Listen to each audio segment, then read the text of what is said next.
the King Ryan calling in from New Jersey, and his friend and training partner calling in from Canada, George St-Pierre. How's it going, Gordon? What's up, guys? How's everything? Everything's good over here. George, what's going on up there in How's things Canada? with How you doing? Fantastic. Everything is good. Thank you. All right, so I think something people would be interested in. How do you guys come to meet each other? You guys are training partners, obviously at the top of your field. How do you guys end up meeting each other? Yeah, so first I'll start off with my impression, and then George can go with his story. I've known George for 5, 6 years now, I would say. And, when I first met him, I was like, oh my God, it's George St-Pierre. Like, I used to watch this guy when I was like, 7, 8 years old, like fighting in the UFC. And then I realized like he worked with John, and I was like, oh my God, I never knew that. And John would only let his senior students train with George because he doesn't want George getting injured before his fights and stuff. So I was never able to train with George when I first started training there. I was a blue and purple belt and, just like another guy in the room. And then the first time I actually did training with George for the first time, like gave me more of an adrenaline dump than I've ever had competing with anyone, like ever in competition. So that was like my first experience with George. I was like some like purple belt. That was like my first time. Like I was like good enough to train with George where I wasn't going to hurt him. Good training partner. I was like, I was like exhausted at the end of 5 minutes, like trying to deal with George. So that's my experience training with George for the first time. George, do you remember the first time you met Gordon? Well, I don't know if I remember exactly the first time, but I remember him because, like he said, my trainer, John Danar, when I go to New York, I don't live in New York, but when I go there, I try to make the most out of it. So he only put me with his most advanced student. And in grappling, very often when you get hurt, it's when you train with a beginner. That's how it is. The guy, if the guy is good, you're not going to get hurt because he knows how to control. If he got a submission hold or, you're not going to bump your head with each other and things like that.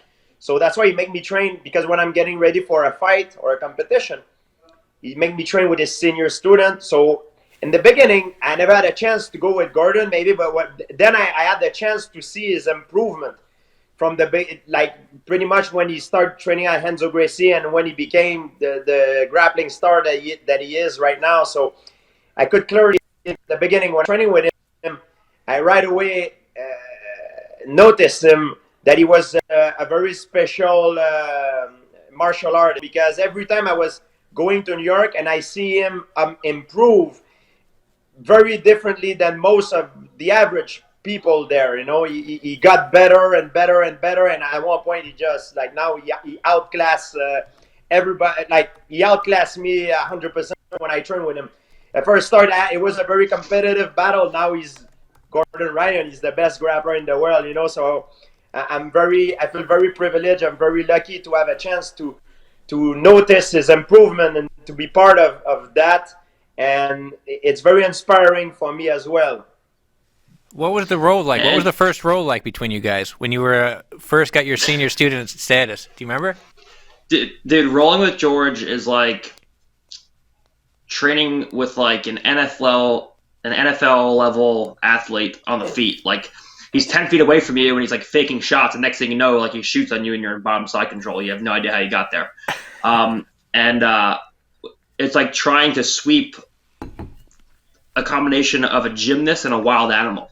Like you get up, you hit like Sumigashis on him, and he's like all the way belly up, and you're almost on top. And next thing you know, he like flips back on top of you, and you're like on bottom mount. And I'm just like, oh my God, like what's happening? Like he's like one of the hardest guys ever. So I can't imagine like training with him with punches, but just in jiu-jitsu, like he's like one of the hardest guys ever to actually get a full sweep on. George, what's it like when you train with Gordon? What's rolling with Gordon like? Well, it's not a experience here.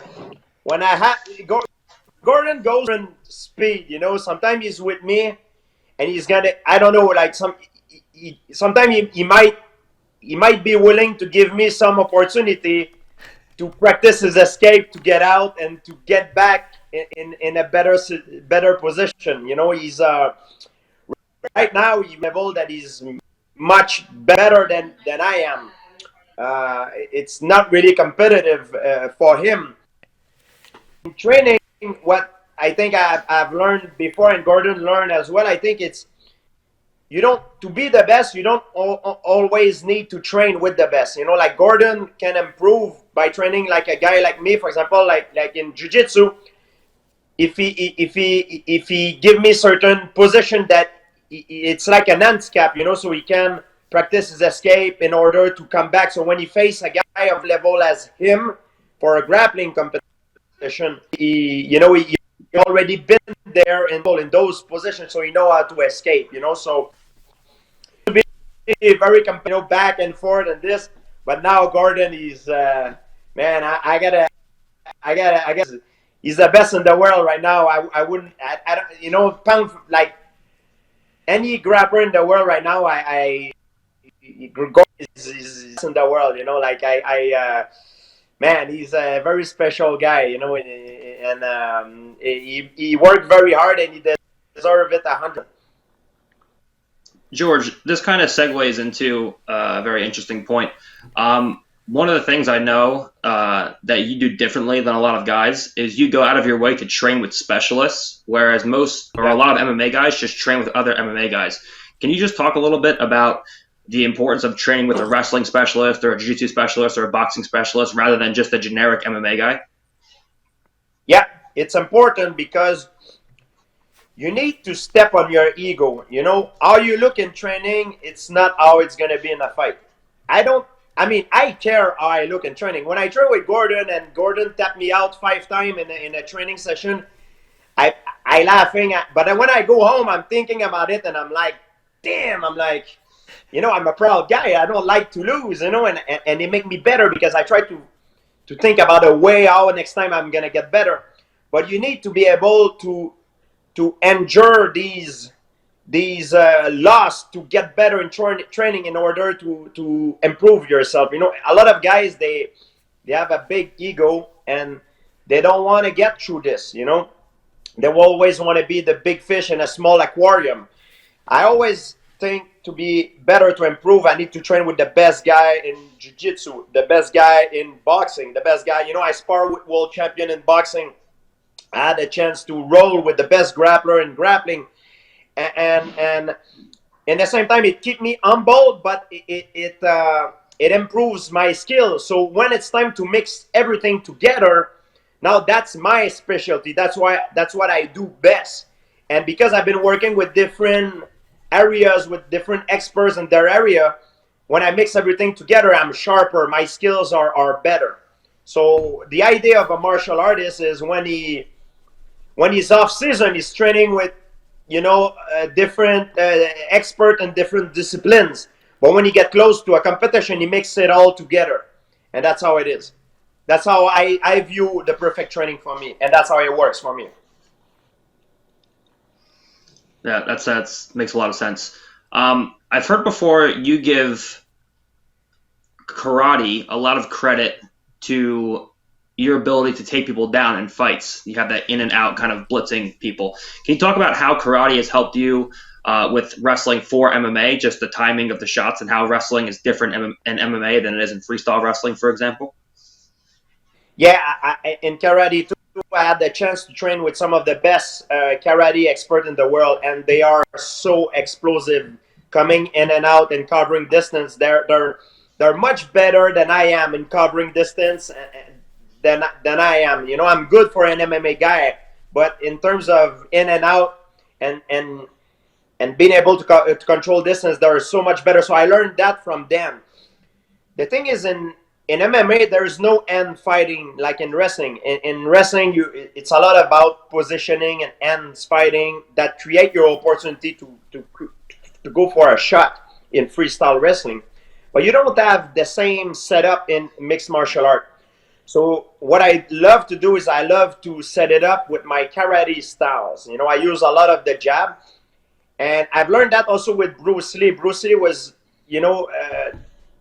taking he was particularly focusing on his lead hand and lead leg, because it's his, like he said, my longest weapon are with my leg, and for a boxer it's the jab, against your nearest point. So that's the idea. I use that decoy to create an opportunity for a shot to get in and cover the distance with a decoy. So I create a distraction, and when the guy is distracted, I get inside and I close the distance, and I love to get in the legs for my takedown. But you could use upper body clinch and different technique from that point. Nice. An interesting question. If you could take a small child, for example, and train him from a very young age, 5 or 6, to adulthood to be a mixed martial arts champion, how would you do it? It's a good question. I got a lot of people ask me this. They come with their kids and they're like, hey, this is the new world champion, George. He's 5 years old. Where can you go train? You know, I'm like, first, keep him at school. You know, it's good for the kid to stay in school, be educated. If he's well educated, he will be able to be better in terms of philosophy, in terms of thinking by himself, to organize his training and to reflect on how he can improve better. So I think education, the brain, is the most important part. Second, if you talk about physicality when you're young, I believe gymnastics is the best sport to start with when you're young. I believe if you start in gymnastics, you will develop your fundamentals, athleticism. The fundamental of your athletics will be developed, and the wider is your base. It's like a pyramid. The wide and the base is the fundamental. The wider is the fundamental, the base. Your pyramid can go higher. You know what I mean? Like if it's narrow, you cannot go that high. But if it's wide, that's how I see it. It's a good analogy. That's how someone very knowledgeable explained it to me in the past. And I think if you start with gymnastics at first, and then you develop your athleticism, then after you can go after to different martial art, whether if it's jiu-jitsu, taekwondo, karate, kung fu, wrestling, it doesn't matter. Everybody has his own study prefer. Everybody is different. For me, it was karate. For Gordon, is jiu-jitsu. For another guy, will be wrestling. There is no best martial art. There is best for you, what suits you best. Now, touching on gymnastics, I see you doing a lot of home workouts during this whole incident here. What have you been up to out there? Yeah, I right now, because of everybody's in quarantine, unfortunately, so I cannot do jiu-jitsu. I can't really practice martial art with a partner. So what I do, it doesn't matter. I do it with myself. I work out a lot of gymnastics, sprinting. I'm able to go outside and sprint as long as I keep my distance. And practice a lot of drill, a lot of the old karate drill that I had to cut distance control and things like that. So it keep me sharp. So when I go back to sparring, it will be like I haven't lost anything. You know, of course, I might be a little bit rusty, still get it. I won't lose as much as another guy. I promise you that. That's fair. So changing topics a little here. A lot of people don't know we were both garbage men before we were pro athletes. You used to drive down from Canada. I worked full time to save some money to get to the city every day. I don't actually know the answer to this. Can you tell us first of all, how you met John, like how you got introduced to John, and then what your schedule was like before you were like a real pro athlete? Oh yeah, it was in the dark. Hopefully this just turned into all John Danaher stories today. Yeah, so before I got to New York, I my dream was to become world champion in mixed martial art. I had a few fights already, and I was working, and it was a time that I didn't know at the time if I was good enough to make it for a living, and the sport was not big enough as it was at that time to know that one day you will be able to do that full time to for a living. And I say when you say to make it for a living, it's not only to make it for the present time to be able to eat. It's to make it to have enough money in the bank that you can invest and have it for future, because we know the life of an athlete is very limited. It's a window. So because of that, I was working, and I was at school too. I was studying. I decided to try to be. One point, I was in airplane aeronautic, but when 9/11 happened, everything was done. The market crashed. Then after I wanted to go in kinesiology. I was studying kinesiology, but to pay my university fee and everything, I had to do a job that was good money but keep me in shape. So I became garbage man for 6 months. So I remember it was a good job. I was working 4 days a week. It was normally we start very early in the morning. We finish depending the season during the afternoon. So I was able to train at night. And I was also a bouncer in a nightclub. I was working security in a nightclub, and I was studying after that in university in kinesiology. So at the time when I had a break, when I had enough money that I gained, I was using it to go train in New York. And at the time I couldn't speak English very well, so I was driving to New York. And I was already a black belt in karate, and I was doing jiu-jitsu in Canada, but the level was not as good as in New York. I did not know that at the time. And when I was training in Canada, in Montreal, I could get away with my athleticism, like with my strength. Some guys were better than me, of course, but I was able to get away a little bit with this. When I got to New York, the first time I remember I met a guy. His name was Sean William. He was teaching the class at the time. And I drove to New York, and I had my first class with him.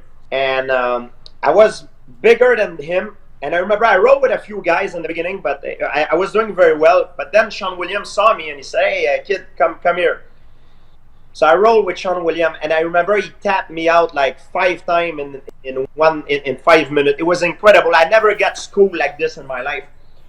And when he beat me up, he beat me up so bad that my dream of becoming champion in MMA shattered automatically, because I thought that it was impossible for me to ever come as good as him. And Sean was very nice. He saw that. Not that I was sad, but I was discouraged after the training. I took a shower, and I was like, man, I was like very discouraged. And he came to me, and I couldn't speak English very well at the time. He came, he said, George, it's okay. You will learn and get better. Don't worry about it. And I was like, okay, thank you. I will come back. And it took me a few months after to go back to New York, because for me, I never felt such of a I would not say an humiliation. I would say it's an humiliation, but it's a reality check. I never faced that. Like, the guy was smaller than me, and he controlled me in different ways. That he even did a go-go platter to me. I remember that. And I was so shocked, and I couldn't understand it. But after a few months, I said, you know what? I'm going to step on my ego, and I'm going to go back again. And go back. And now I met John after John Danaher. And John was very nice.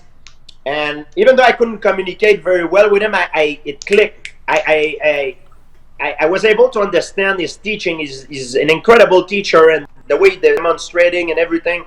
So my English got better, and my jiu-jitsu got better over time. I keep going to New York.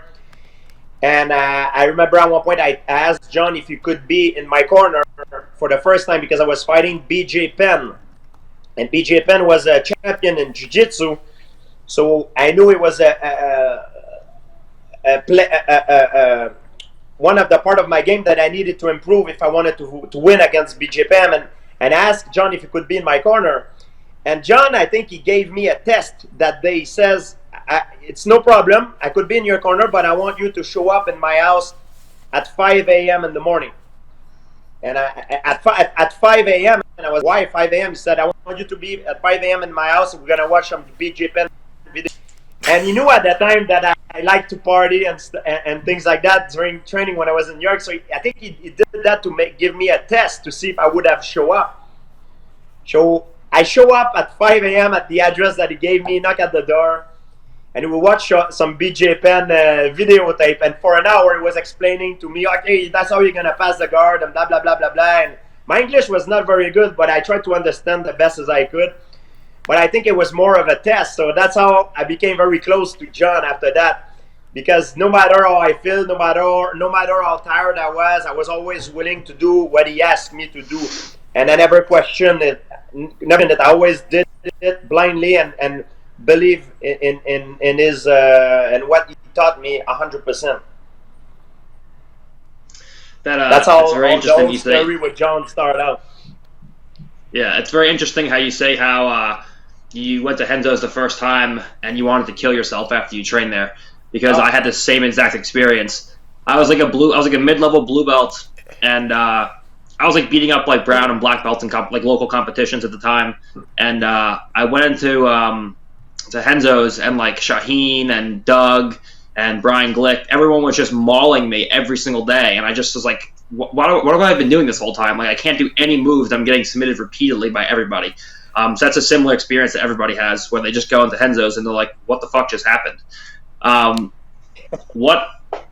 You're one of the athletes that was with John when he was still training. Can you just, I've trained with him a handful of times, can you just give us an insight what it was like to train with John before he was too injured to really train hard? John is, a lot of people ask me very often, like, how was it to train with John? Train with John is very special because John is his physicality is compromised. He's a very strong guy, but he had a problem with his knee, his hips. He's basically, he has a lot of handicap, physically. And I think in a way that's why he's such a best teacher for me, because his physicality is compromised. He needs to rely 100% on his technique, otherwise it will not work.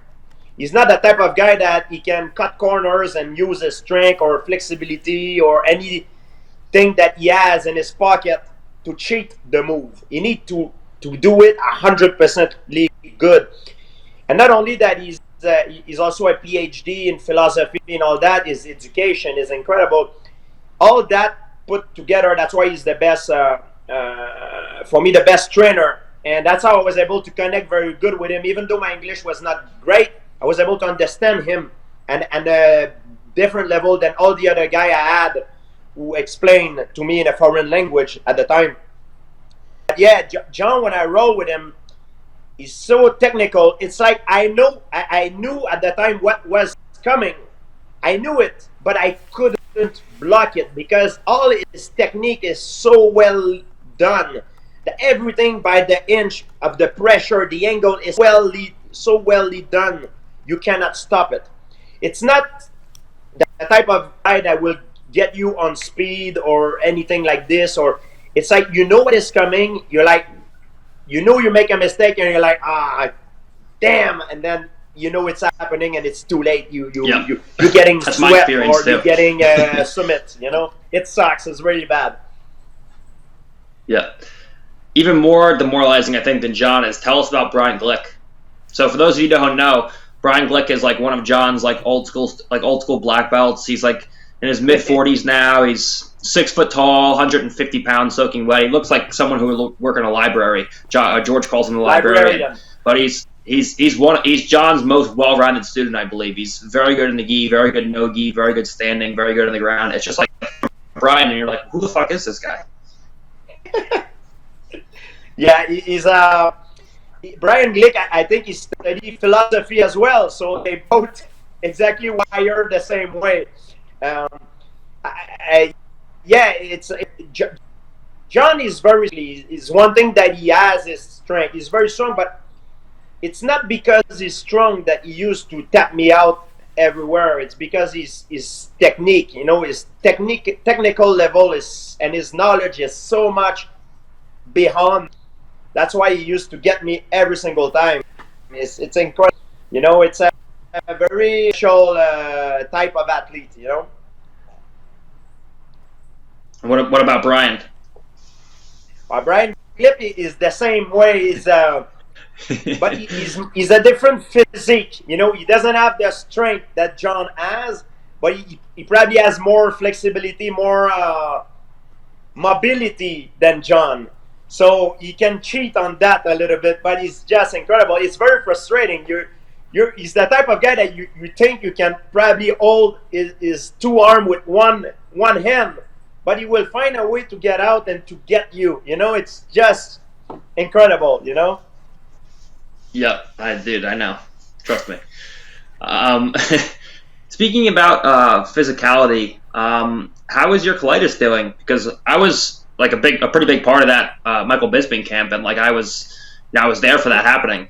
Is that getting better now that you're not eating as much? I remember like you're like shoving, like after training, you're like shoving your face with like almonds and cashews, like trying to keep your weight on, like having a super hard time. Is it getting better now? Yeah, I think it's a mistake that I did. If I would have to do it again, I would have just stayed the same weight that I am. Not to fight a bigger, I needed to be bigger myself to come to perform better, but it was a mistake. I should have stayed the same weight and just fight him. And I think I would have. I would most importantly feel better and be more healthy. I would not have that colitis problem that I had. Now it's 100% gone.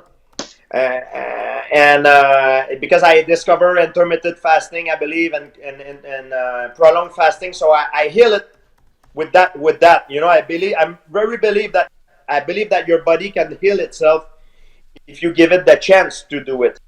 And that's how I did it, and it works well for me. You know, for me, I don't say that it could cure everything, but for me, it was a good thing to do it. And I wish I would have learned that before. It's a lesson of life that I learned. It's good. Mike, do you have? I know I've just been talking this entire time. Do you have anything you wanted to ask George? Yeah, I wanted to hear more from George about Danaher as a teacher. I think people are really. I mean, that was super interesting hearing about it, rolling with him. But how did it change your outlook on jiu-jitsu when you started training with John as an instructor? And what kind of new stuff did you learn from him when you started going there to train with him? John, you know, you often watch movie. You have an old sensei that make his student some test, you know, to see if he will pass the test. John used to do that with me, you know, like back, and I'm talking about in every situation. You know, I'm saying that to just try to make you understand the relationship I have with John. It's beyond martial art. We're very close friends. We used to be in a restaurant together, eating during he was in one of my training camp, and during a snowstorm in Montreal, we used to be in a restaurant together eating sushi. And across the street, we could see through the window, it was a very beautiful woman on the treadmill running. Just to show you how the relation is with John, we used to eat the sushi, and John see that I was looking at the girl, and he used to say to me, he said, "George, you like that girl?" I'm like, "Yeah, she's very beautiful." And he was like, "All right, so at the end of the meal, if we finish eating and she's still on the treadmill, if you don't go talk to her immediately, I will never teach you ever again." And I was like, "What?" And I was very shy. I'm like, "What the hell is this?" But I knew he was serious. So I was kind of shy. I was taking my time to eat, and until the time she disappeared from me, and then I was like, "Oh my God, thank you. I just saved myself from an humiliation." You know, but he gave me a many tests like this, you know, like things like not only in training, in life, to see if I would be able to do what he asked me to do, but I never refused. You know, like I always, if he told me to do something, I would do it. And that I'm from a very traditional martial art, and that's my spirit. That's how I am as a student, you know, towards my sensei. You know, I really trust him 100%. What about from a technique aspect? How did your jiu-jitsu technique improve as you started training with him? Oh, but John, like I said, he's for me technically he's the best guy that I had in grappling. You know, like because of his physicality was compromised, and his education. You know, that makes him because of these handicap, I believe, and his education. That makes him the teacher that he is, you know, because he had to rely 100% on his technique. And for me, I'm a good athlete. I'm strong. I'm fast. I'm flexible. I can rely on physicality. But the part of my game that I needed to improve, it was my technicality, and also technicality. There's a fight that we often don't talk enough. It's a tacticality. You have the physicality, you have the technicality, and tacticality. The physical is how you are. Are you strong, fast? Are you injured? Are you in good shape? This is the physicality. Technicality is your knowledge and move. Do you know how to get out of an armbar? Do you know how many leg lock, any armbar do you like to do? Your knowledge. Tactical.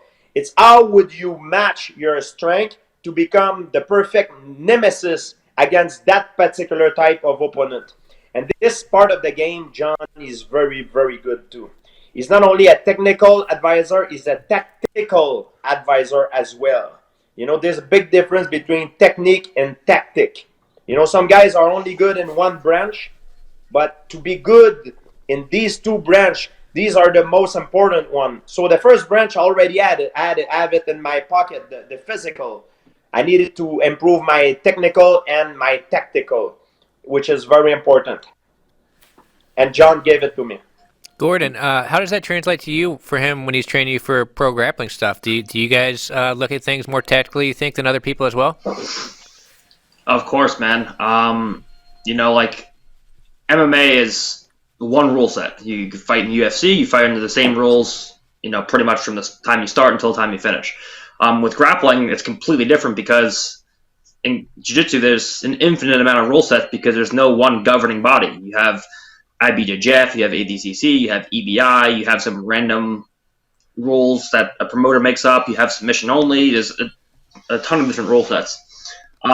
So John will give us obviously technical and both tactical advice, and we'll base camps around the rule sets of the tournament that we're trying to win. For example, if you see me compete at EBI, for example, or in a no time limit match, you see a much different game that I'm playing than if I'm competing in the ADCC rule set, for example. If I'm competing no time limit, you see I start out very slow and I build to a peak over time as my opponent gets more tired. So as I start off slow, everyone usually starts out fast. Then as their energy level decreases, my pace increases, and that's how I do no time limit matches. But in ADCC, for example, you have short time. You're trying to submit the guy. It's a much faster pace. You can't concede takedowns. You can't let your guard get past. You can't let them score any positions on you. So it's a very different style of training depending on what camp we're doing. EBI is much different than ADCC. ADCC is much different than IBJJF. So it's just like George said. It goes much further than technique. There's a difference between being good at jiu-jitsu and being good at winning. Someone can win at jiu-jitsu all the time, but not be winning competition, but not be very good at actual jiu-jitsu. There's a lot of guys who are just good at winning, but not all that technical at all. How do you think if George came and did a camp with you guys in the Blue Basement with John, how do you think he would do with a fully dedicated camp if he went and did ADCC? I know he did it in 2005. What if he went back and dedicated himself to it? How big of a problem do you think George would be for people? If George trained with us and was in shape starting the camp, we do a 12-week camp. But if George came in and did a 12-week camp with us, I think it would be a big issue. He's beating everyone on the feet for sure, and he's very hard to sweep, very hard to submit.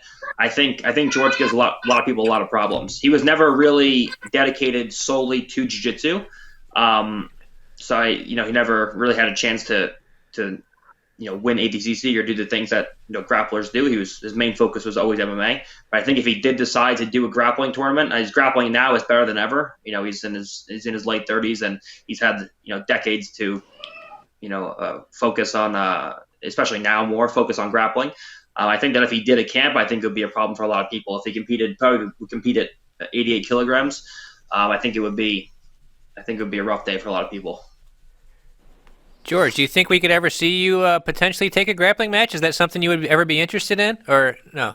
Yeah, I think I would be interested. It just depends the timing. If I ever do it, of course, I would have to spend more. I would spend my entire camp in New York because that's where the best guys are training, and that's how I can improve the best. Here in Canada, I train grappling, but it's more maintenance. Like stuff that I learned in New York, I try to apply and test it on guys that I train with in Montreal.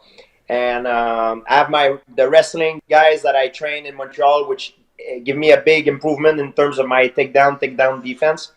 But for grappling competition, strictly grappling competition, I would have to go to New York and do my camp there. It's something that I think about. That I would.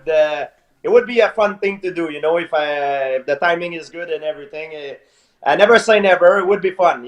But I will by no means try to pretend that I can reach the level of, for example, Gordon or Gary Tonin and all these guys because I'm years and years behind. I would have to move in New York and live there and train with them, and I can't do that with the life that I have. I live in Montreal, so unfortunately, when I was younger, if I would have want to dedicate my life to grappling, maybe it would have something that I would have needed to do. But I choose mixed martial art, and but for a fun fight against maybe not to be world champion in grappling, but to compete against a guy, an MMA guy who want to do a showdown against me for the fans, for fun. It would be fun maybe to do it, for the fun, for the competition spirit, and for the fans. It would be something fun. Yeah.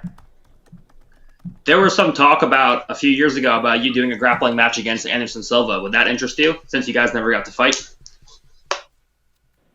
Yeah, it could be. Yeah, it depends who it is. Like Anderson it all depends the timing and when it happened. Yeah, would be fun. Something like that, or it could be anybody. It could be Anderson. It could be like I said, it needed to be someone that is an MMA guy, not against an elite grappling level guy who's a specialist in grappling, because it's not my field of expertise, but if it's like against another fighter, and you want to fight me and I want to fight him, could be fun. Yeah, it could be something fun. I would love to to go back in a camp. It would be something fun.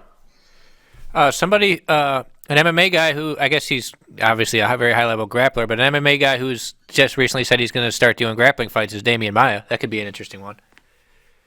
Could be, yeah. It's things, like someone who's an MMA, who's I'm not doing. I would never do it to make a career out of it, because I had enough stress in my life, to take one fight sometime there and there. It would be fun on my terms when I want to do it. But to be on a seasoned competitor and to go there again every month, I passed that in my life. I have enough stress. I don't want to do that. But for once in a while to make a grappling for fun, it would be cool. It would be fun. Yeah. Amazing. George, something I'd like to talk with you about, which has a lot of to do with grappling. I was always so impressed with your wrestling. I mean, you're a guy who comes from a karate background, then you started doing jiu-jitsu, and that's something that really blew my mind. I remember when you fought Josh Koscheck. Josh Koscheck was such a great wrestler, undefeated NCAA champion, had an undefeated season, and you went out there and out-wrestled him. How did you develop such good wrestling skills up there in Canada coming from a karate background? The thing is if you change the rules, you change the game. The fact that I was competing against him, not under the American folk-style wrestling rules, give me an advantage because I'm very good at taking people down. I'm actually, I don't want to look arrogant, but there's nobody that I ever fight that I was not able to take down. I took everybody down.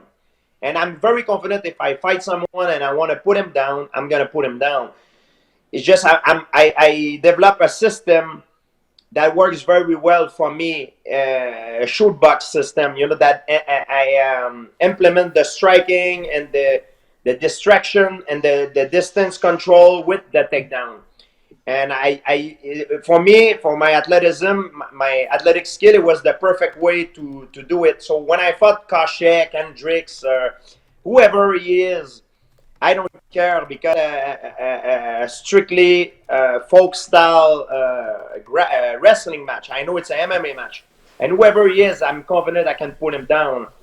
And even if it would be wrestling, I train wrestling with some of the best athletes. Some of the guys I train with, they're Russians. They're in the Canadian Olympic team. Some of the guys are some of the best wrestlers in the world I've trained with, and I'm very confident with my wrestling skill, even if it would be wrestling. But the fact that it's not only wrestling, it's MMA, it adds even more confidence to me.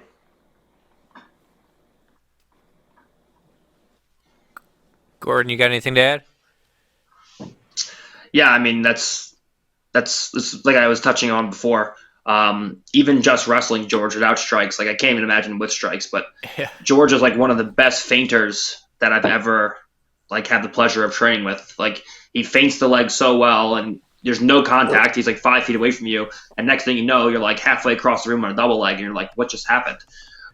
It's like the only thing that saves me sometimes is like a threat of a guillotine or something where I have to like let go and monitor my hands or something. But it's definitely not fun, like training with him and like having him like he picks up a single and he switches right to a double. So like you're thinking about the single, like controlling his hand, and the next thing you know, he's like running you across the mat, and you're just like, yep, guess I'm on bottom now. So it's definitely something special training with him. It's not like it's very different from training with traditional wrestlers. It's a completely different feel because George is used to training with a threat of submission for so long that it's very hard to hit submissions on him or sweeps on him as we're going down. And like you said, the rules in MMA are very different than regular wrestling. But the grappling in mixed martial arts is pretty similar to grappling in ADCC, where, for example, if George was to take someone down, they're just trying to get up. It's the same kind of thing in ADCC. They're looking to turtle and stand back up. So he's used to almost doing ADCC rules, but just with punches. So he's used to following people up and, in his case, hitting them as they're standing up and trying to keep them on the floor.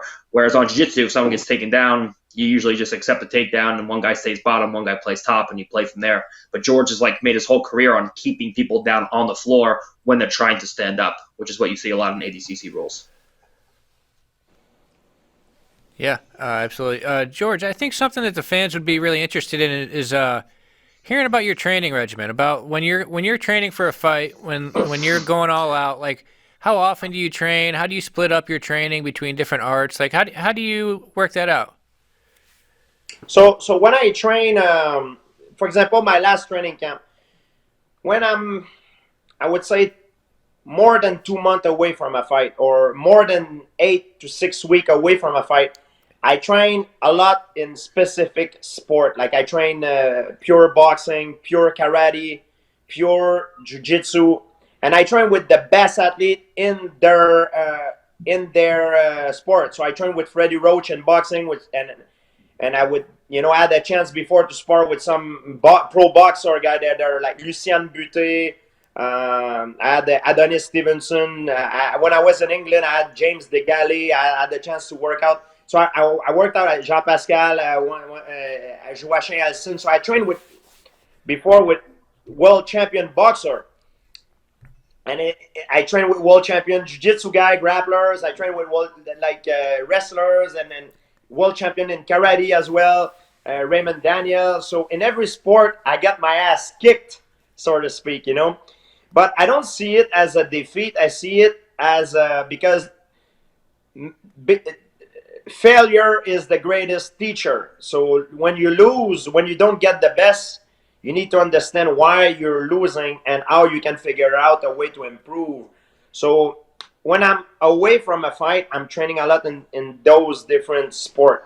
When the fight gets close, now it's time for me to mold everything together. So when I used to train with Gordon before a fight, I would train like long time before a fight. I would train with the ADCC rule or the grappling rules. But when Gordon used to come in Montreal and Gary and all the guys to train with me, when we get close to a fight, we're doing 3-minute rounds. Because when you're in MMA fight, it's very rare that you spend more than 3 minutes on the ground because a fight starts standing up. You will not do 5 rounds of 5 minutes on the ground. So we do 3-minute round, and because it's only 3-minute round, it forces you to be more aggressive on the submission, to be more opportunistic. That's why I believe I developed a much better sense of opportunity when I fight Michael Bisping, because we developed that in the training camp. We were doing more shorter round, but more, and we were starting from a specific position and in the middle of a scramble, and we start, okay, go. It's 3 minutes, bang, bang, bang, bang, bang, bang, bang, bang, and in middle of situation. So it forces you to develop your skills of submission and be more opportunistic. If you only train 5 minutes for five rounds of 5 minutes, when you get ready for a fight, you will get used to that rhythm of a 5 minute to take in, or it's 5 minutes. So I think the grappling for a fight, for MMA fight, it's more like a sprint than a marathon run, so to speak. It's a two different sport. So because of the striking aspect, the fence, and there's many different things that change the game. So if you change the rules, you change the game, and you need to adapt your training to be more to resemble more what you're about, what you're gonna do, And that's how we did it, and it works very well for me for that last camp that I did. It was a big difference, something that I've changed and makes a big difference. Yeah, I was a part of that camp, and it was just like George was talking about before. Tactically, like everything that John said that Bisping was going to try to do, basically he tried to do. Like the whole thing was, we put Bisping down, and Bisping was much bigger than George at the time, and he's bigger than me, I'm pretty sure. And I'm much bigger than George. Like the way that Bisping would try to get up, and the things that he was doing to try to stand up, like everything that John said that he was going to do that he did in his previous fights, he pretty much tried to use on George, and George knew exactly what to do, and he ended up taking his back. One thing I've heard from John is I've heard that many MMA guys have tried to come and do the sessions with you throughout your whole camp. I think they're 12 weeks. Correct me if I'm wrong, but I think that used to be 12 weeks when you were younger. Tell me how brutal the camps were, because according to John, no one could ever make it more than a week of doing all the sessions that you were doing, and you would do it for 12 weeks for like a decade. Yeah, the thing is, when I was a little bit younger, I was my social life used to be different too. I used to mix training hard, and I used to party a little bit at the same time, and then training in the next day, and I was able to recuperate very well because I was used to that. So I developed some kinds of efficiency of doing it that way. Someone who was not used to do it that way maybe had a hard time. So because I was not eating very well too, I was not eating good quality food, and at the same time, so it's something that I got better over time. Of course, now I'm much better with this now, but when I was younger, it was terrible. When I look at how I used to do things, it was bad. I could have done it so much better, but I've learned, and for me, the most important thing was not my diet, was not my, it was more about my physicality, but also my technicality and my tacticality, those two things that I needed to get better, But a lot of guys, I believe in sport, focus on the wrong thing. They focus on physicality. Your physicality, you should have it already before you start. It's your base. You should focus on your technicality, and most importantly, your tacticality. The tactical part, that's what going to give you the edge in a fight. Especially, that's what separates champion and pretenders to the throne, regular fighters, because they don't know how to become the perfect nemesis to their opponent. Now, for those of you who don't know, let me just tell you a quick story about George St-Pierre. George, speaking of food, whenever George would bring us up to Canada for a camp, George is the kind of person who can eat 30 ounces of meat and potatoes and train literally 5 minutes later as hard as he can for an hour straight. Most people can't do that. So including me. I have like a little protein bar like before session, and I'm like ready to throw up or shit my pants. I like have to pretty much go empty stomach. George will fly us in. Say, okay, we're gonna start camp. He flies us in Sunday afternoon. He flies us in. We land. He takes us to the best restaurant you'll ever eat at in your entire life. He's got a full 5-course meal. Everything you get, everything's perfect. And he goes, "Eat up, guys, no problem." So we eat up. We're so full we have to unzip our sweatshirt, unbutton our pants. We can barely move, or everyone's ready to pass out. We can't even get up out of the chair. George then goes, "Okay, guys, did you enjoy the food?" We're like, "Oh, yeah." We're like, "What's next?" He goes, "Oh, we're going to head to training. It's 15 minutes away." He takes us all on the first day to get the best food you'll ever taste. We fill up on food, and then unbeknownst to anyone, we show up for training 15 minutes later. And because he's used to training on a full stomach, he gets that mental edge where he just beats the shit out of everybody the first day. And then the rest of the week, you have like you have like those flashbacks of George like beating you up when you're like about to shit your pants because you're so full with all the food. That's like every experience I've had with George training with him, like in Montreal. Well, to my defense, I had no choice. I had an all-star crazy team coming to kick my ass. I had like Gordon Ryan, Gary Tonin, Jake Schill, Brian Glitt. I know, man. All the best students of John used to come, and I had the other day, another day in the week, Cal Massaro and Mark Cerrone used to come in. I had no choice. I needed to find a way, and they were rotating after like every round. I had a different guy. It was hell. It was such a painful experience. So I needed to find a way to get some kind of advantage over this. Yeah, and that wasn't bad enough. Then it's like a Friday night. George's like, "Hey, you want to go out?" You're like, "Oh, you're in Montreal with George St-Pierre. You can't not go out with George." So then you go out, you get like free drinks. He's like feeding you drinks the whole night, and then like he's like, "Okay, see you tomorrow at 7:30," and you're like, "Oh my god." Gordon, what's it like with George? You've obviously said he's an animal trainer, but when he's like peaking for a fight like that, he's on point for a fight camp. Is it a whole nother level? Yeah, there's definitely a big difference between, I've only been around for one of George's fight camps. I was pretty young. Like when George was fighting, I was like 10 years old for the most part. That was like kind of his era. Gary was around for the Nick Diaz camp. He was helping him a lot with that. And I was around, I've been training with him forever, but I only really helped him with the Bisbing camp. Him just training, just every day, just to stay in shape is much different than when he's getting ready for a fight. You see everything kind of start coming together when he's fighting. Especially watching him spar is a big difference. It's a real pleasure to watch him spar, which I don't really get to do too often. It's definitely a big separation from George just training to get better, and then George trying to train as we get close to start winning matches. So it's very interesting how he peaks. George, how do you think Gordon would do if he transitions to MMA? I think he could do very well.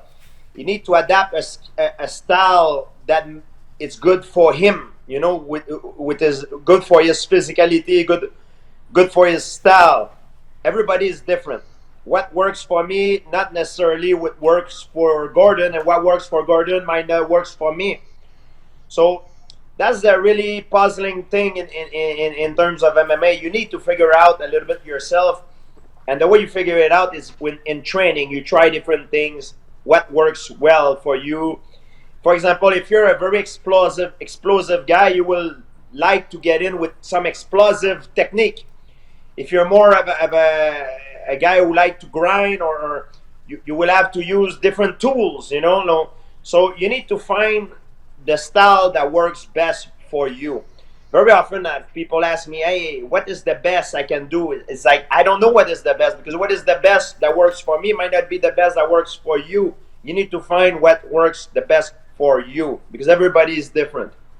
But Gordon, if I judge it by his work ethic and his mind and his athleticism and how he is as a competitor in jiu-jitsu, he can have a very bright future in mixed martial art if one day he decide to make the switch. He's already the best grappler in the world, so I believe he can make the switch. And if he make the switch, and you have a very smart guys in his team like John to provide him with some insight, it would be great. It's a good mix.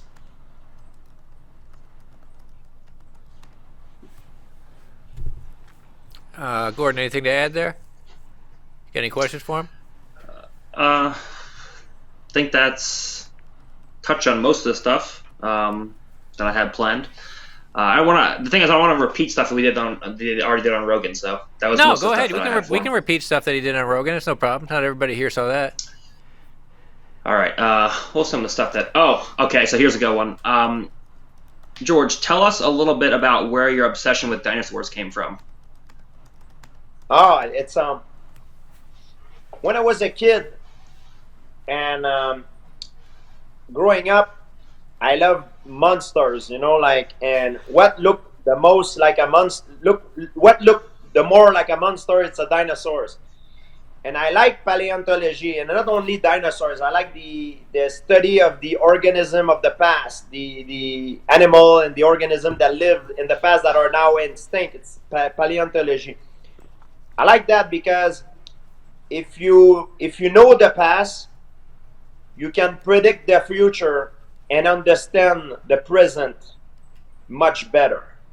That's why I like that the science of the paleontology, and it make you analyze the certain situation better, and you can, like I said, because you know the past, you can predict the future and understand the present. So that's why I really find it very fascinating. And is it true you have a megalodon tooth? Oh, I have many megalodon tooth. I have Tyrannosaurus Rex teeth, Tyrannosaurus Rex arms. I have a Carcharodontosaurus teeth, Gigantosaurus. I have a lot. I have a lot of stuff. You have a T-Rex arm? Are very, very famous teeth. It used to be a shark that is now extinct. Used to feed on whales. It's the biggest shark. I would say it's the most terrifying animal that ever lives in the ocean. It's been extinct now 2 million years. It used to feed on whales. It was a very scary animal. So you said you have a T-Rex arm. Yes. Where do you keep this thing? You got it hanging up in your house? Where do you put it? Oh, I have it. Yes, I have it. I have it in one of my condo. There's a place where I invest in real estate, so I have different places. One of the places that I own a condo, I have a great collection of all paleontology stuff, like a lot of bones and so a lot of the stuff that I have are replica. But I have a real bone. I say it's not real bones; it's fossilized. When you say a fossilized, it's not really a bone. It's a signature that has been imprinted underground, and the mineral give you the rest of it. That's what is a fossilized. It's not the actual animals. It's the fossilized remain. It's a fossilized remain. What do you think about Jurassic Park? You like it, or you're like, oh, this is bullshit? What's your opinion on Jurassic Park? No, I liked it, but it's there's a lot of stuff that are not real. For example, like they say the Velociraptor. A Velociraptor is the size of a turkey. So what they identify as a Velociraptor, I would say it's more. It would look more like a Utahraptor. I would say it's more a Utahraptor than a Velociraptor. And things like the T-Rex cannot. A Tyrannosaurus Rex cannot see you if you don't move. This is a little bit BS. A T-Rex, even if, let me tell you how crazy it is that people don't know. The T-Rex has the best olfactive senses of all land animal. A T-Rex could walk in a room, even if he's blind, and hunt you.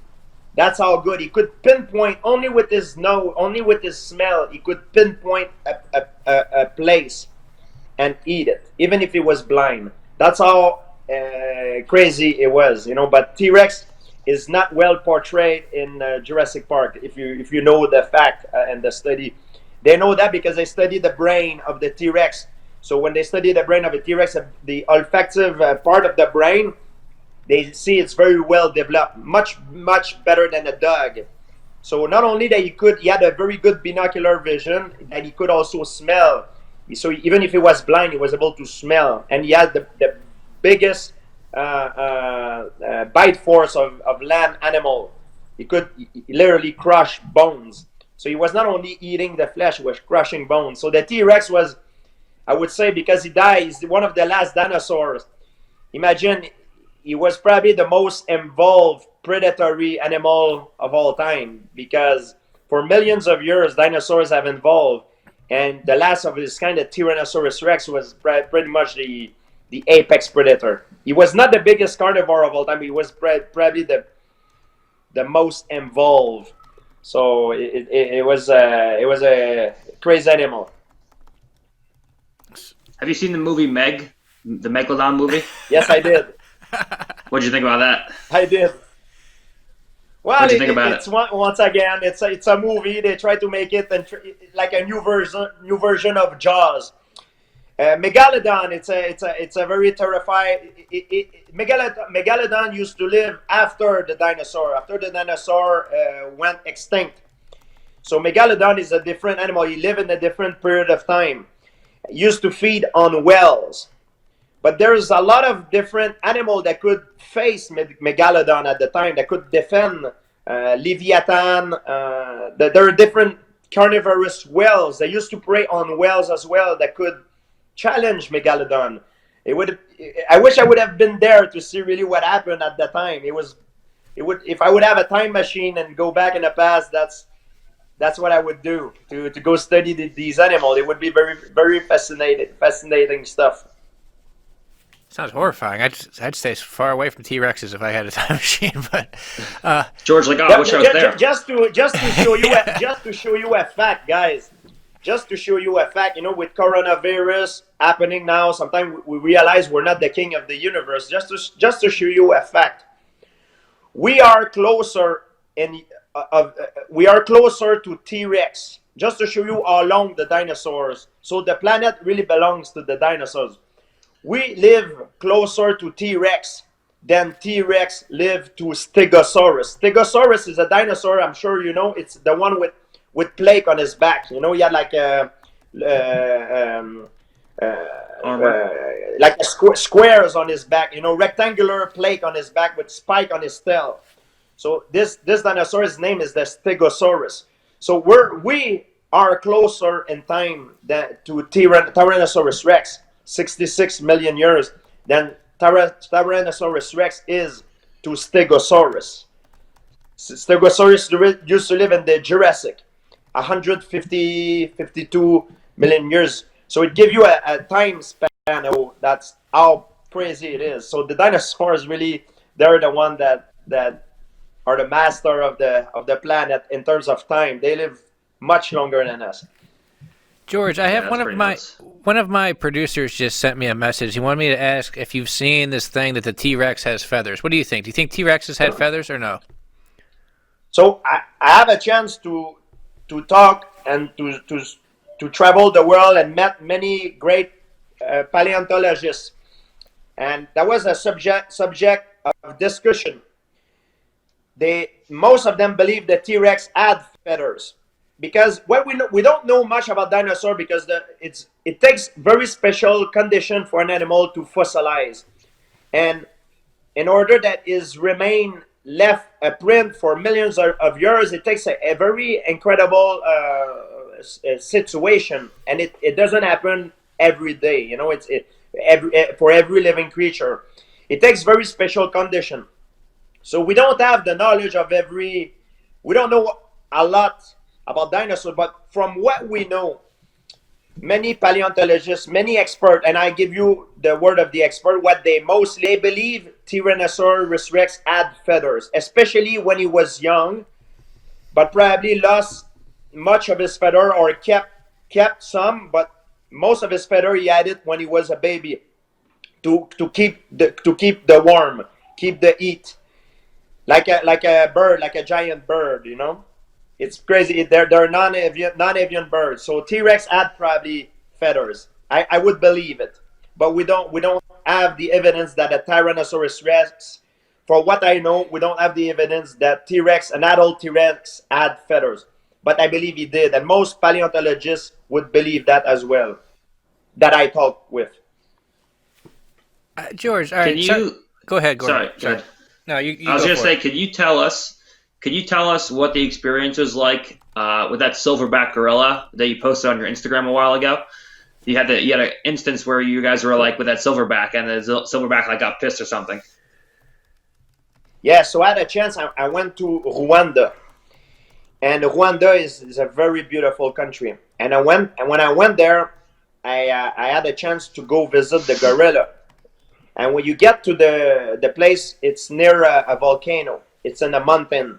And the way it works is the gorilla are the apex apes. You know, they're the strongest. So they live on the top mountain.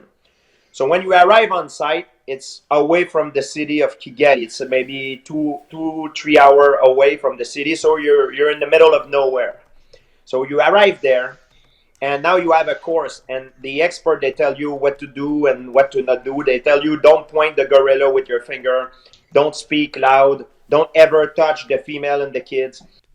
And every guide every day go to the same family of gorilla. So the family of gorilla are used to see the guide, but and the guide are expert. They can read the physical move of the gorilla, if the gorilla is angry or sad or he's pissed off, so they know it.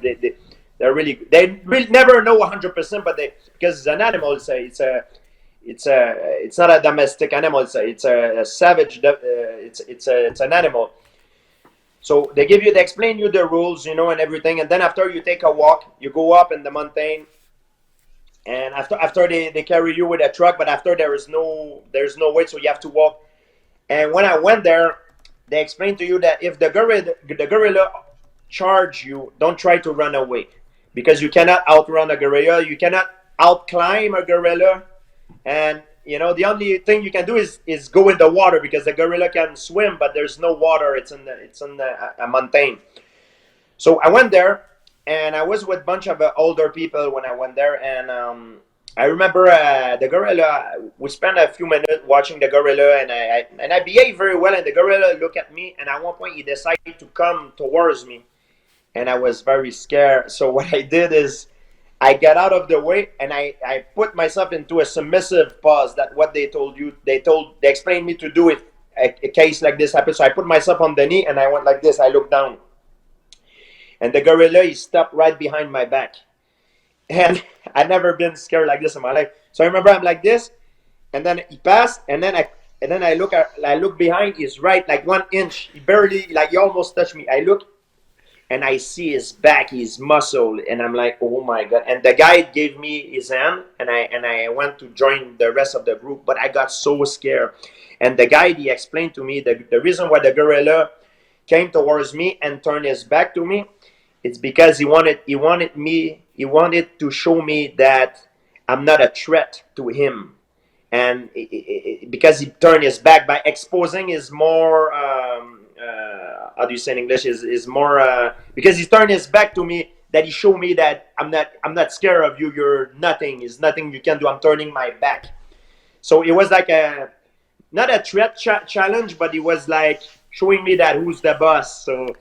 And I was scared. Oh my god! I remember. I will remember for the rest of my life. How do you think, if you guys could had a silverback, but you had both of you 2-on-1, do you think you guys would stand a chance against a gorilla if you had both of you? My friend, not. I believe even if you have 3 George St-Pierre and 3 Gordon Ryan, you cannot take a silverback. We will need the AK-47 to get him. John was telling us a story once about this. They were doing this experiment with gorillas, and they were like trying to measure how strong they were. And one of the gorillas, there was some instance where there was like workout equipment in a room, and one of the gorillas was trying to get a 45-pound plate out of its way, and it wasn't mad or anything. It just like wanted to get the plate out of its way. It took a 45-pound plate like this and just frisbeed it across the room, like not even like just trying to throw it, just like, oh, this is in my way, and just threw it like 25 feet across the room, and just like it like broke the other side. Like it's insane how strong they are. Jeez. When I was there, I asked the guide, what is the worst thing that have happened to him? And he didn't want to tell me in the beginning, but after a while I kept asking him, and I was very polite, and he started to like me, so he told me, because they don't want us to scare the tourists. So he told me that a few years before, a bunch of young guys showed up, and they were from US, they were American, like you guys. And one of them was very, very loud, and the guy told him repeatedly to not be that loud. He was keeping making a lot of joke. And after 40 minutes, the gorilla could clearly show sign that he got pissed off and annoyed by the group that was there. And the guy told the group, he said, okay, I think we're gonna finish the trekking, the gorilla trekking now. And the tourists start to complain, hey, we pay, supposed to be an hour, we have 20 minutes left. And the guy was like, yeah, but the gorilla seems very pissed up if I look at his body language. And they were like, no, we need to stay, we pay you for this, blah blah blah.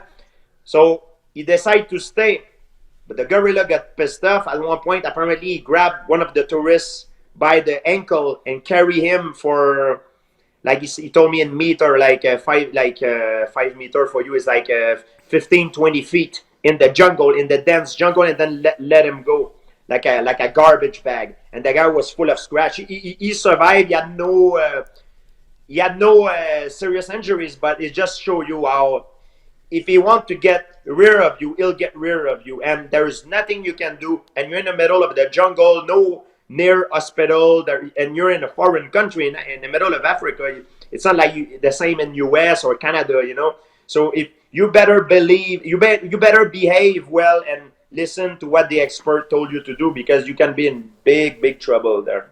I have something I've thought about a bunch, and I want to ask your opinion on it. If you were going to walk into the jungle and you had to come across a group of gorillas or a group of chimpanzees, which one would you be more scared of? I know the answer. The gorilla are not territorial. I will accept you if you behave well. The chimp are very territorial. The chimp will kill you. And that's what the expert told me, because I asked him exactly the same question. I said, why we don't go see the chimp? And apparently, the way they kill you is very crazy.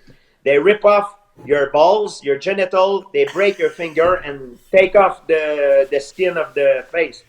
So you cannot reproduce, you cannot climb away, and they take away your identity.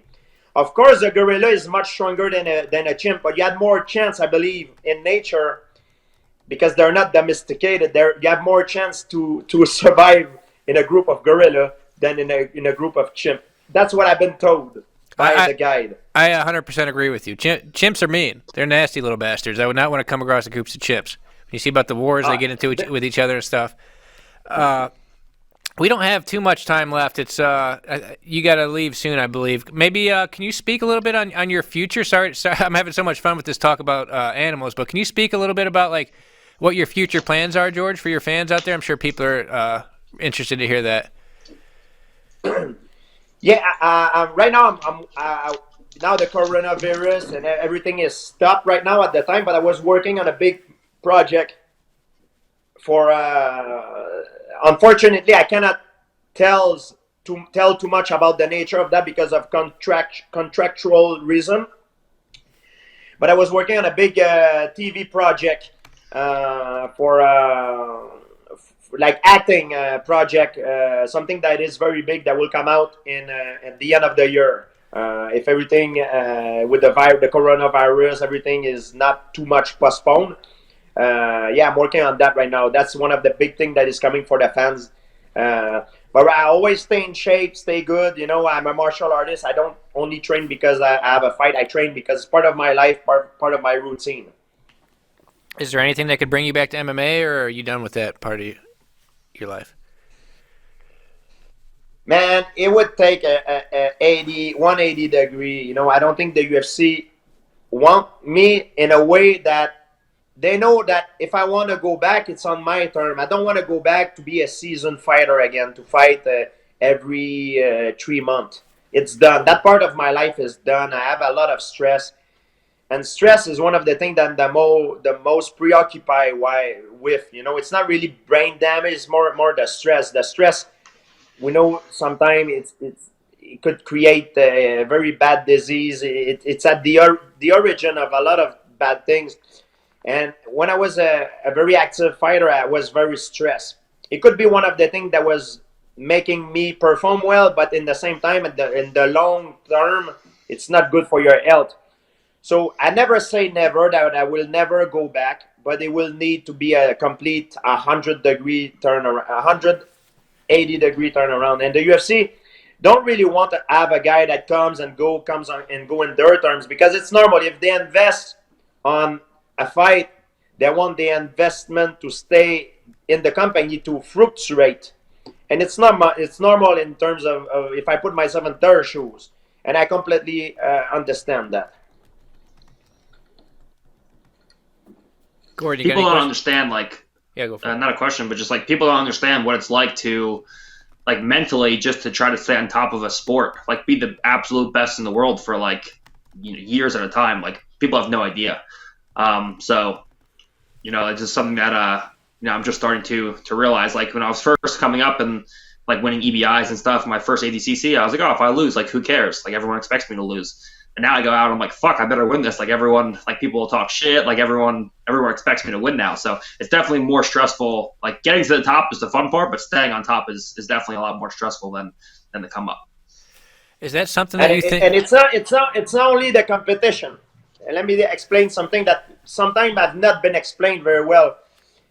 It's the character that you are in competition. The George St-Pierre that I am when I compete, could be a different person than the guy that I am in every day. Sometimes it is, sometimes it's not. Sometimes it's closer, sometimes it's not close. The role that you give yourself as a competitor to make you psychologically perform better could be the guy that you are every day. And when the fan buy a show, they buy a fight, they buy the old package, they buy the fight, but they buy also the character that comes with. The character are important because they create drama. They create the fight or promote on drama, and it's very important for the fan. And some of my favorite fighters are not nice guys. Some of my favorite fighters that when I start my career, I was inspired with Royce Gracie it is, but I remember Tito Ortiz and some of them were very entertaining. They were bad guys, very arrogant. Muhammad Ali, remember Muhammad Ali at the time, even it was before I was born, he was a very arrogant guy.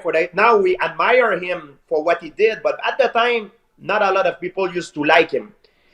And I talked to many entertainers. We're in the entertainment business. The person that you are in competition, you have to maintain always the same person when you meet your fans, because you don't want to disappoint. You're the same guy. So guys who are bad, like Kobe Covington, he's bad. He's making it for the show, for the fans to love me, hate me, but don't ignore me. So people sometimes they say me, oh, he's an asshole. Doesn't mean he's doing it for the fan, because when you buy the package, you buy the whole thing, and you have no choice. Once you give that, you don't wanna take it away. You don't want to lie to your fan. You have to stay the same person when the camera is on. When the camera is out, it's another story. But when the camera is on, you're under the light. You have to be that person to not disappointed. You have to maintain who you are, the same ideology that you used to promote as a competitor. And this is something sometimes that people not understand sometimes. And I have to say that because I am very thankful to the guy that I fought. I fought many who were talking a lot of trash and making the promotion, and I make a lot of money because of them. And in a way, for me, I'm not good at trash talking, but I was relying on a lot of these guys to promote the fight, to help me sell it. And because of that good guy, bad guy, or that character clash that we had, it was a very successful business. Gordon, I'm sure you can relate to that with, Your new status is the top grappler, huh? He can't yeah. tell you because the camera is under the light right now. He cannot tell you the truth. I know the truth. Don't say it, Gordon.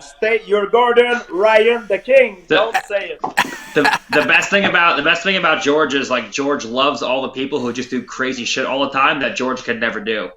Like George enjoys watching all George enjoys the shit show. George, you like seeing Gordon troll people? I love drama more than you can imagine because in my life I try to be a role model. That's how I am, and that's who I decide to be authentic to who I am. But I love to see. Sometimes when I'm pissed at something, I want to be the bad, but I stand for something different, you know. So that's why when I play, sometimes I add movie roles. I like to be the villain because that's a chance for me to be the bad guy, and I prefer to be the bad guy. I think bad guys are way more charismatic than the good guys very often. That's interesting. I would have never thought that you love the bad guys. You can sell yourself much easier if you're an arrogant, a prick, or because you make a lot of noise. You know, it's easy. You make more noise. You know, it's hard to sell yourself if you're. I sold a lot of, you know, like in terms of business, I never been good at trash talking, and English was not my first language. So it would not have been, even if I would want it to, it would not have been a smart choice for me to be a kind of a bad guy, so to speak. So I decided to stay authentic, and I did well because I was authentic. Now I see a lot of young fighters, they try to make a lot of noise, but they're not authentic. You have to be authentic in a way, even if you want to be explicit, but be authentic of what you're good at, to being explicit in those things. To make yourself relevant, you know? Make yourself relevant out there. Make some noise. Don't be afraid or don't hold back. But, you know, that's how it is. Love me, hate me, but don't have the ignore skills me. to back it up.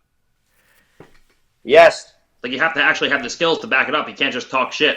Like you never talk shit, but everyone else was talking shit, but they couldn't actually beat you. So you just took all the money after they promoted the fight.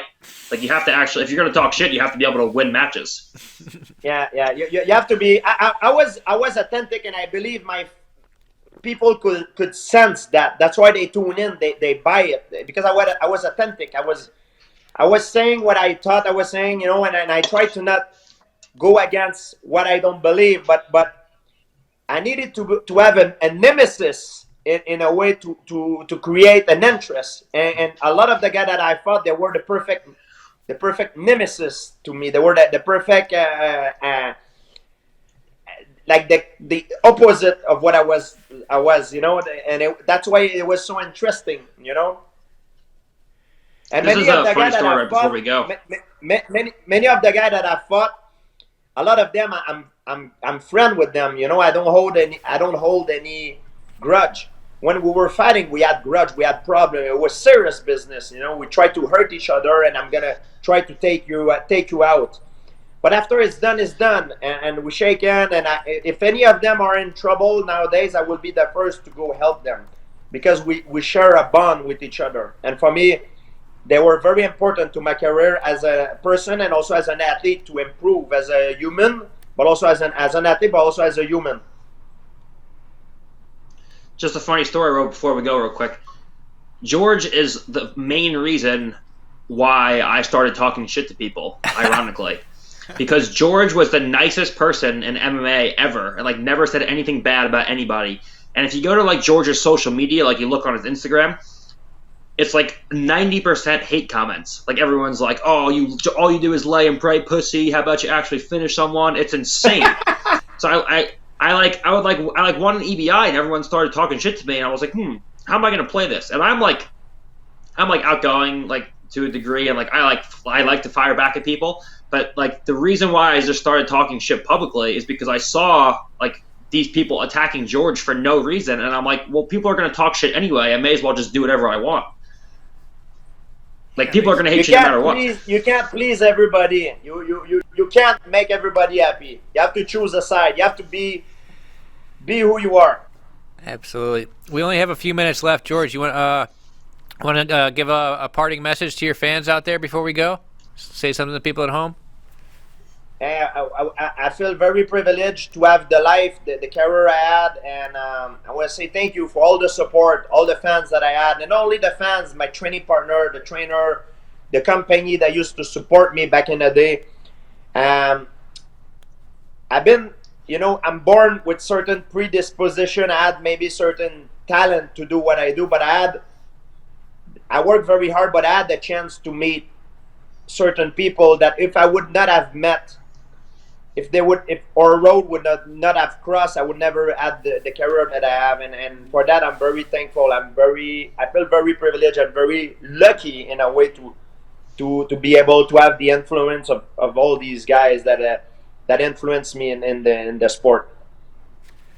All right, and I think Gordon, who's our guest coming on Thursday? We got Mario Lopez. Mario Lopez from Saved by the Bell and a whole bunch of other stuff. That's a big one. A lot of time people ask me who's in the celebrity, who's the strongest guy you think could really kick ass? Is it Jean-Claude Van Damme? Who is it? And Mario Lopez is one of them. Mario Lopez, he knows wrestling, jiu-jitsu, and he boxed at wild card boxing with Freddie Roach. Joe Rogan is another one. They could really kick ass in real life. They're not only good on camera, they're real martial artists. You heard it here first. Mario Lopez will kick your ass, people, so don't mess with him. Tell Mario I say hi. Yeah, we'll tell him for sure. All right, sounds good. We got Mario coming on Thursday. Thank you so much for coming on, George. This was awesome. Thanks, Gordon. Thank you, guys. Cheers. Yep. Gordon, Thanks, I hope George. I'll see you soon in New York when this whole thing stops. Yeah, Can't hopefully wait. not. Stay in fucking Canada. I don't want to train with you anymore. Man, I'm getting bored, man. I can't wait. I'm coming. I'm coming as soon as it's done. As soon the border and everything is finished, I'm coming right away. As long as you bring the new Escalade, I want to see what it's like. All right. All right. See everybody Thursday. Cheers, guys. Thanks. Thank you. All right. Bye. I'll talk to you later.